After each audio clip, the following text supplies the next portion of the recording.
حمل گرا دے. حمل گرانے سے زیادہ اس کے سائڈ افیکٹ. اور حمل جب 4-5 مہینے کا ہو جاتا ہے تو پھر عورت کی صحت عام معمول سے بھی ہٹ کے زیادہ بہتر ہونا شروع ہو جاتی ہے. تو پریگننٹ ہونا عورت کے لیے ایسے ہی ضروری ہے جیسے مرد کے لیے ایکسرسائز ضروری ہے, بھاگنا دوڑنا. اگر مرد آرام سے گھر میں ہاتھ پہ ہاتھ رکھ کے بیٹھ جائے تو کمزور ہو جائے گا.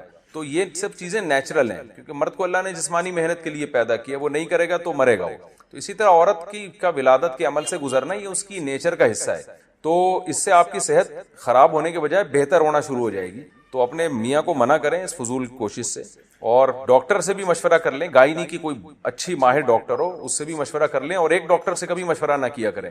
یہ لوگوں کو میرا ویسے ہی مشورہ ہے کہ کسی بھی فیلڈ میں نا, جب آپ نے ڈاکٹر سے علاج کرانا ہے کسی بھی مرض کا, تو اس مرض کے 2-3 اسپیشلسٹ سے مشورہ کیا کریں, ایک پر اکتفا نہ کیا کریں, پھر صحیح رائے انسان کے سامنے آتی ہے. تو گائنی کے جو بھی اسپیشلسٹ ڈاکٹر ہیں 2-3 ڈاکٹروں سے آپ مشورہ کر لیں کہ میری جان کو کوئی خطرہ ہے یا کیا ہے, وہ آپ کو صحیح گائیڈ کر سکیں گی. اور ویسے بھی حمل جب 4 مہینے کا ہو جائے تو پھر تو گرانا بالکل حرام ہے.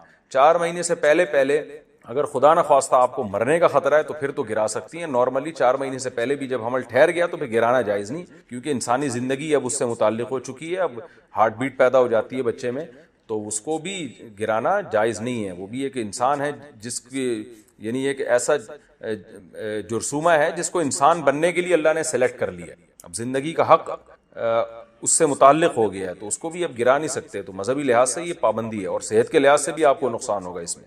اور اگر یہ شروع کے میں ہر عورت کو تکلیف ہوتی ہے, بہت سارے مسائل سے گزرتی ہے جب پریگننسی ہوتی ہے, اس کے بعد 6-7 مہینے میں جو ہے وہ نارمل حالت ہو جاتی ہے. بلکہ پریگننسی میں عورت کی صحت عام حالت سے زیادہ اچھی ہوتی ہے. عام طور پر یہ مشہور کر دیا میڈیا نے کہ عورت کمزور ہو جاتی ہے, یہ ہو جاتا ہے, وہ ہو جاتا ہے. جب عورت کو پریگننسی نہیں ہوتی نا, تو وہی خون جو بچہ بننے میں استعمال ہوتا ہے وہ حیض کے ذریعے ضائع ہوتا ہے. اور میں نے ڈاکٹروں سے خود سنا ہے کہ وہ زیادہ اس میں عورت کی انرجی زیادہ یوٹیلائز ہوتی ہے. جو حیض کا خون ہر مہینے آ رہا ہے نا, تو جب پریگننسی ہوتی ہے تو وہ خون آنا بند ہو جاتا ہے, ورنہ وہ اس طرح سے ضائع ہوتا ہے خون. تو یہ پروپیگنڈا بہت ہے پریگننسی کے بارے میں اور حمل کے بارے میں نا سوسائٹی میں, اور خواتین ہماری اس پروپیگنڈے کا شکار ہے.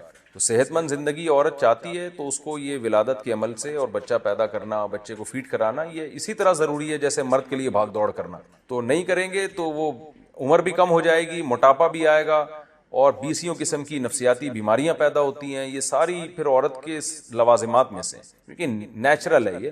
تو عورت یہ جو حمل روکنا اور بچوں کی پیدائش میں بہت زیادہ وقفہ کر دینا, یہ سب فطرت سے لڑنے کے مترادف ہے. 20 دن کا حمل ضائع کروانا. میرے 3 بچے 9 بڑے آپریشن سے ہوئے ہیں. بڑے بچے کی عمر 6 سال ہے, اس سے چھوٹی بیٹی کی عمر 2 سال اور سب سے چھوٹا بچہ 7 مہینے کا ہے. اب دوبارہ حمل ٹھہر گیا ہے جو دن کا ہے, تو کیا میں یہ حمل ضائع کر سکتا؟ نہیں, جب حمل ٹھہر جائے تو بلا شرعی عذر کے ضائع کرانا جائز. اگر تینوں بڑے آپریشن سے ہوئے اور ڈاکٹر یہ کہہ دے کہ چوتھا آپریشن اب ممکن ہی نہیں ہے, تو پھر تو ظاہر ہے جان بچانا ہے, پھر تو آپ یہ حمل ضائع کر دیتی ہیں. لیکن اگر ایک ڈاکٹر کی رائے بھی نہیں لینی چاہیے, اس میں 4-5 گائنی کے ڈاکٹر وہ سب یہی کہہ رہے ہیں کہ بھئی یہ آپریشن سے اب یہ ممکن نہیں ہے اور نارمل ڈیلیوری بھی ممکن نہیں ہے, تو پھر تو مجبوری ہے, پھر تو ضائع کیا جا سکتا ہے 20 دن کا حمل. لیکن اگر ایسا نہیں ہے تو پھر آپ صرف اس بیس پہ کہ میرے بچے چھوٹے چھوٹے ہیں, اتنا ایک کی عمر اتنی, ایک کی عمر اتنی, یہ کوئی ایسا شرعی عذر نہیں ہے اس کی بیس پہ حمل کو ضائع کرانا جائز ہو, پھر جائز نہیں. اولاد اللہ کی نعمت ہے, حمل ٹھہرنے پر اللہ کا شکر ادا کرنا چاہیے. اللہ کا گفٹ ہے یہ. پتہ نہیں دماغ کیا ہو گیا خواتین کا, کس نے خراب کر دی ہے, نیچر سے ہٹا دی ہے کہ وہ نعمت جس کو اللہ اپنا گفٹ قرار دے رہے ہیں. یہاں بولی میں یشاء اناسا, جس کو چاہتا ہوں بیٹیاں گفٹ دیتا ہوں, جس کو چاہتا ہوں بیٹے گفٹ دیتا ہوں. تو اللہ کا گفٹ ہے, گاڈ گفٹڈ ہے اولاد. اس کو لوگ بوجھ سمجھنا شروع کر دیا لوگوں نے, حیرت کی بات ہے. حمل ضائع کرنے والی دواؤں کا حکم. حمل گرانے کی جو دوا ہے اسے استعمال کرنا کیسے ہے اور اسے بیچنے کا کیا حکم ہے؟ سرفراز صاحب انڈیا سے. دیکھیں, حمل ضائع کرنا چاہے دوا ہو یا کوئی اور طریقہ ہو, اس میں اصل حکم یہ ہے کہ حرام اور ناجائز ہے. چاہے 1 دن کا حمل ہو, اور اگر 4 مہینے کا حمل ہے پھر تو قتل کا گناہ ملے گا, ایک انسانی جان کو ہلاک کر دیا, پھر تو کسی صورت میں جائز نہیں. 4 مہینے سے پہلے حمل ضائع کرنا بعض صورتوں میں جائز ہے, جب ماں کی جان کو خطرہ ہو. تو اس طرح کے آزار ہیں جو علماء آپ کو بتاتے رہتے ہیں. کوئی یعنی حمل ہے لیکن ماں کی جان کو خطرہ ہو گیا ہے, تو پھر 4 مہینے سے پہلے حمل ضائع کرایا جا سکتا ہے, وہ دوا کے ذریعے بھی یا کسی اور طریقے سے بھی. تو لیکن بلا وجہ اس کو ضائع کرنا یہ شرعاً جائز نہیں ہے. جب تک کوئی شرعی عذر نہ ہو جیسے بعض لوگ کہتے ہیں کہ ابھی ایک بچہ ہو گیا تو اب دوسرا بھی ہو جائے گا تو ہم کیا کریں گے, بڑی ٹینشن میں آ جائیں گے, یہ کوئی شرعی عذر نہیں ہے. تو اس کی وجہ سے کسی کو اللہ نے جو اس کو زندگی کے لیے سلیکٹ کیا ہے نا, تو آپ اللہ کے اس ارادے یعنی آپ گویا کہ تقدیر پہ راضی نہیں ہے. اور ایک انسانی جان جس کی سلیکشن, کروڑوں جرمز ہوتے ہیں جن میں سے ایک کی سلیکشن ہوتی ہے انسان بننے کے لیے, تو آپ اس کی جو ہے نا اس سے زندگی کا حق چھین رہے ہیں, تو یہ جائز نہیں ہے. تو یہ عذر کہ میری آمدن کم ہے یا پہلے اتنے بچے ہیں, تو یہ ایسے آزار ہیں جن کی وجہ سے آپ حمل ضائع نہیں کر سکتے. ہاں ماں کی صحت کو خطرہ ہے تو 4 مہینے سے پہلے حمل ضائع کرنے کی گنجائش ہے. دوا ہو یا کوئی بھی, وہ تو ڈاکٹر کی فیلڈ ہے, وہ بتائے گا دوا کھا کے کرنا ہے یا کیا کرنا ہے. باقی حمل ضائع کرنے کی دوائیں بیچنا جائز ہے. بیچنا اس لیے جائز ہے کہ یہ شرعی ضرورت پڑ سکتی ہے کسی کو اس کی. باقی اگر کوئی اس کا ناجائز استعمال کرتا ہے تو اس کا اپنا عمل ہے. بالکل ایسے جیسے انگور بیچنا جائز ہے, اب کوئی اس سے شراب بنا رہا ہے تو اس کا اپنا ہیڈک ہے, وہ غلط کر رہا ہے. آپ نے تو نہیں کہا کہ وہ شراب بناؤ اس سے. حمل ساقط ہونے کی نماز کا حکم کیا مس کیریج کے بعد اور نماز پڑھ سکتی ہے؟ مس کیریج کے دوران جو بلیڈنگ ہوتی ہے مستقل, کیا اس کے لیے بار بار نہانا ضروری ہے یا ہر بار وضو کرنے سے نماز ادا ہو؟ دبئی سے کسی خاتون. دیکھیں مس کیریج میں اگر بچے کے اعضاء مکمل ہو چکے, یعنی پورا وہ بن چکے, تو پھر مس کیریج کے بعد جو بلیڈنگ ہوگی وہ نفاس کا خون, اور اس کا حکم یہ ہے کہ 40 دن سے پہلے اگر وہ بند ہو جاتا ہے تو جس دن بند ہو غسل کر کے نماز, اور اگر بند نہیں ہوتا تو 40 دن کے بعد نماز شروع. اور اگر وہ بچہ ابھی مکمل نہیں ہوا تھا, ایک لوتھڑا ہے, ادھورا ہے, اور پھر مس کیریج ہوا, تو پھر جو بلیڈنگ ہوگی یہ حیض کا خون کہلائے گا. تو اگر یہ 10 دن سے پہلے بند ہو جاتا ہے تو جب بند ہو جائے غسل کر کے نماز شروع کر دیں. اور اگر 10 دن سے زیادہ کنٹینیو چلتا ہے تو پھر خاتون یہ دیکھیں گی کہ لاسٹ ٹائم جو مینسز آئے تھے وہ بلیڈنگ کتنے دن ہوئی تھی, تو جتنے دن بلیڈنگ ہوئی تھی اتنے دن حیض کے سمجھے جائیں گے, اس سے زیادہ استحاضہ کا مطلب یہ ہوتا ہے کہ وہ حیض نہیں ہے, اس میں وہ پاک سمجھی جائیں گی. تو اس میں پھر یہ ہوگا کہ اگر بار جو پریگنینسی میں خواتین بچہ گرا دیتی ہیں, یہ ظلم کی ڈیفینیشن میں آئے گا کہ نہیں آئے گا؟ بچہ پیدا ہونے کے بعد مارنا تو بہرحال یہ ظلم ہے, لیکن اگر کسی عورت کو پریگنینسی ہو گئی, اب وہ بچہ نہیں پیدا کرنا چاہتی, تو اگر وہ بچہ ماں کے پیٹ میں مار دے تو یہ ظلم ہے یا نہیں ہے؟ تو قانون ابتدا میں یہ پاس ہوا تھا کہ یہ بھی ظلم ہے, کیونکہ بہرحال وہ بھی ایک انسان ہے جس نے ابھی دنیا میں آنا ہے, تو اللہ نے اسے پیدائش کے لیے سلیکٹ کر لیا ہے. اب آپ اس سے زندگی کا حق نہیں چھین. اسلام تو یہی کہتا ہے کہ پریگنینسی چاہے 1 دن کی بھی ہو, شدید ضرورت کے بغیر آپ اس کو ضائع نہیں کر سکتے, کیونکہ اگرچہ وہ مردہ ہے, ابھی زندہ نہیں ہے, لیکن اللہ نے اس کو زندگی کے لیے سلیکٹ کر لیا ہے. کروڑوں جراثیم میں سے ایک کا انتخاب ہوتا ہے, اب آپ اس سے اس کا حق ضائع نہیں کر سکتے. اور اگر اس میں جان پڑ گئی, ہارٹ بیٹ شروع ہو گئی, پھر تو کسی قیمت پہ نہیں آپ اس کو گرا سکتے, وہ تو زندہ ہے, وہ تو بچہ ہے. تو قانون یہ پاس ہوا کہ بھئی نہیں گرا سکتی عورت. جب یہ قانون پاس ہوا تو بہت بڑا احتجاج ہوا خواتین کی طرف سے کہ ہم پہ ظلم ہے, ہم اگر ہماری چاہت کے بغیر پریگننسی ہو گئی, بعض دفعہ پوری احتیاطی تدابیر ہوتی ہیں پھر بھی پریگننسی ہو جاتی ہے, تو ہمیں کیوں مجبور کیا جا رہا ہے کہ ہم اس بچے کو پیدا کریں لازمی؟ یہ تو ہم پہ ظلم ہے. اور احتجاج ہوا اور بالآخر وہ قانون واپس لے لیا گیا. تو مجھے وہ میرے شاگرد تھے جنہوں نے یہ بتایا نا, انٹرنیٹ پہ سرچ کرتے, انہوں نے کہا کہ ایک گورے ہی نے اس قانون کے خلاف آواز اٹھائی ہے اور ایک مضمون لکھا ہے جو کسی نیوز پیپر پہ میں شائع بھی ہوا ہے. وہ آواز یہ اٹھائی کہ خواتین نے احتجاج کیا اور آپ نے قانون واپس لے لیا, کیونکہ آپ اپنی قوم کا جو ری ایکشن ہے نا وہ برداشت نہیں کر پا رہے کہ خواتین اس قانون کو مانتی نہیں. لیکن اس نے کہا یہ ظلم ہے, اس لیے کہ جس بچے کو ماں گرا رہی ہے اس کو بھی تو احتجاج کا موقع دو نا, کہ میرے خلاف جو قانون بن رہا ہے میں اس کو قبول ہے بھائی. انہوں نے کہا ہونا یہ چاہیے کہ یہ بچے پیدا ہونے تو ان کو, پھر یہ بالغ ہو جائیں تو پھر ان سے پوچھو کہ تمہیں اگر ماں کے پیٹ میں گرا دیا جاتا تو ٹھیک تھا یا غلط تھا؟ اگر وہ کہتے ہیں ٹھیک تھا, ہماری ماں کی رعایت ہونی چاہیے تھی, ہماری گئی زندگی برباد, کوئی مسئلہ نہیں ہے, تو پھر تو یہ قانون کو کینسل کرنا چاہیے تھا, منسوخ کرنا چاہیے تھا. لیکن اگر وہ بچے پیدا ہونے کے بعد اور بالغ ہونے کے بعد یہ کہہ رہے ہیں کہ ہمیں ماں کے پیٹ میں گرانے کی اگر اجازت دے دی جاتی ماؤں کو تو ہم سے تو زندگی چھن گئی تھی, ہم اس قانون کو کسی قیمت پہ پسند نہیں کرتے, تو اگر ان کی اکثریت ہے تو پھر ان کے حق میں قانون پاس ہونا چاہیے. اور ظاہر ہے وہ تو ایسی عورتیں تو کچھ نہ کچھ ہوں گی جو یہ کہیں گی کہ ہمیں پریگننسی گرانے کی اجازت نہ ہو, چند ہوں گی, لیکن ایسا ایک بچہ بھی نہیں ہوگا جو یہ کہے گا کہ مجھے ماں کے پیٹ میں مار دیا جاتا تو زیادہ اچھا ہوتا. اب بتاؤ ان کی سوسائٹی نے اجازت دے دی کہ ماں کے پیٹ میں بچے کو گرا دیا جائے, کوئی مسئلہ نہیں ہے, حالانکہ عقل یہ کہہ رہی ہے کہ یہ کیا ہے, اس بچے پر ظلم ہے, یہ ظلم ہے یہ. تو سوسائٹی سے فیصلے کرواؤ گے تو سوسائٹی تو ایسے فیصلے کرے گی, بلکہ گورنمنٹ سے فیصلے کرواؤ گے تو کرے گی. اتنی بڑی حکومت, اتنی پاورفل, جہاں بڑے بڑے دانشور بیٹھے ہوئے ہیں, انہوں نے ان بچوں کی رعایت نہیں کی جو ماں کے پیٹ میں زندگی حاصل کر چکے ہیں. ان کی قانون بناتے ہوئے ان کی کوئی رعایت نہیں ہے, کیونکہ الیکشن میں ان کا کوئی حصہ اور ان کا کوئی کردار ہے ہی نہیں. سیاسی رہنما تو یہ چاہتے ہیں نا کہ ہم قوم کو خوش کرنے کے لیے قانون بنائیں تاکہ ہمیں ووٹ زیادہ ملے. اگر وہ قانون, جو سیاسی لیڈر نے یہ قانون پاس کروایا, اگر وہ ان قانون پاس کر دیتا کہ ماں کو پیٹ میں بچہ گرانے کی اجازت نہیں ہے, تو اگلے الیکشن میں اس کے لیے کامیابی مشکل ہو جاتی. یہ ہے سوسائٹی. انڈیا میں آپ دیکھ لیں, پرسوں یا ترسوں میں نے بی بی سی میں خود خبر پڑھی ہے, زندہ بچی دفن کی گئی ہے, زندہ بچی انڈیا میں. آپ کو پتا ہے انڈیا میں لڑکیوں کا ریشو خطرناک حد تک گر گیا, لڑکے زیادہ ہو رہے ہیں. اس لیے نہیں کہ قدرت نے لڑکوں کی پیداوار بڑھا دی ہے, نہ نہ نہ, ماؤں کے پیٹ میں بچیوں کو قتل کرنے کا ریشو خطرناک حد تک بڑھ گیا ہے. وجہ اس کی یہ کہ جب آپ مذہب کو فالو نہیں کرو گے تو پھر ہر شخص اپنا مفاد دیکھ کے قانون سازی کرے گا. سمجھ رہے ہیں؟ تو والدین یہ دیکھتے ہیں کہ بیٹی پیدا کرنے میں فائدہ کم ہے, بیٹا پیدا کرنے میں فائدہ زیادہ ہے, اور بچے بھی 2 ہی پیدا کرنے ہیں. یہ بھی آپ نے ان کا دماغ بنا دیا. ہمارے ہاں تو کوئی 2 یا 3 نہیں ہے, اگر 4-6 بیٹیاں بھی ہو جائیں تو آدمی کہتا ہے چلو یار 4 بیٹیاں ہوں گی تو ہو سکتا ہے اب لائن لگ جائے 4 بیٹوں کی. آپشن یہ ہے کہ 2-3 سے زیادہ بچے نہیں ہونے, تو پھر 2-3 بیٹیاں لوگ برداشت نہیں کریں گے, وہ پھر کہیں گے مجھے لڑکا لازمی چاہیے. اب اگر بیٹی ہو گئی تو یہ جوا ہو گیا کہ نہیں ہو گیا, کہ اب اگلی دفعہ دیکھیں کیا ہوتا ہے. تو اگر اس کے پیٹ میں, ماں کے پیٹ میں بیٹی ہوگی تو وہ گرائے گی لازمی. وجہ اس کی ہے وہ عقل سے یہ سوچتی ہے کہ بھائی میں نے اپنا مفاد دیکھنا ہے, کیونکہ اس بچی کو پڑھانا لکھانا ہم نے ہے, اس کو اچھی ایجوکیشن نہ دی تو رشتہ نہیں آئے گا, اور ایجوکیشن پہ پیسہ ہم نے خرچ کیا تو فائدہ کون اٹھائے گا؟ سسرال. تو ہم کیا پاگل ہیں سسرال کے منہ بھرنے کے لیے اور اس کی خواہشات کو بھرنے کے لیے ہم لاکھوں روپے بیٹی پر اڑا دیں؟ پاگل ہے کیا؟ تو وہ اپنے لحاظ سے بالکل ٹھیک سوچ رہے ہیں. اس کا نقصان کس کو ہو رہا ہے؟ اس بیٹی کو جس کو پیدا ہونے کا حق اس سے چھین لیا گیا.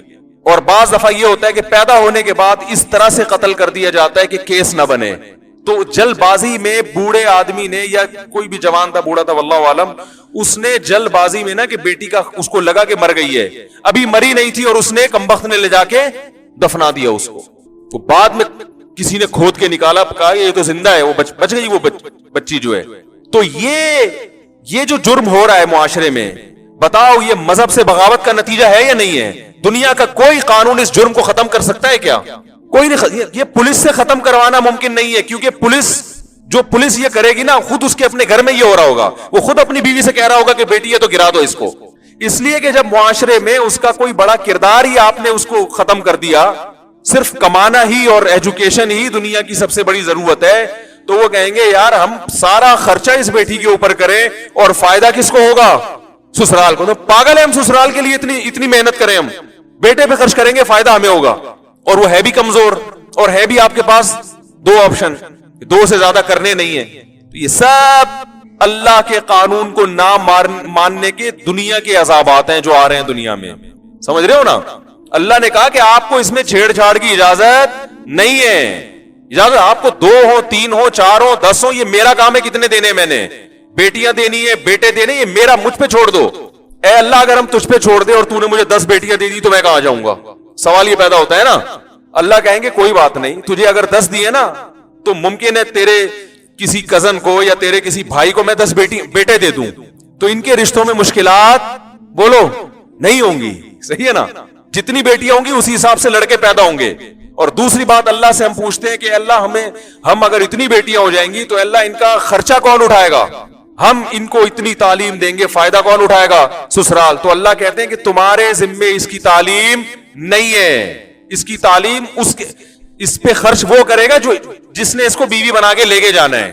اسی وجہ سے اللہ نے نابالغ بچی کی بھی شادی کی اجازت دے دی ہے. بیٹی تمہارے پیدا ہوئی ہے, امانت کسی اور کی ہے, تو یہ امانت بچپن میں بھی کسی کے حوالے کی جا سکتی ہے. تبھی اسلام میں نابالغ بچی کی شادی بھی بالکل جائز ہے. بہت مشکل ہے سمجھانا میرے بھائی.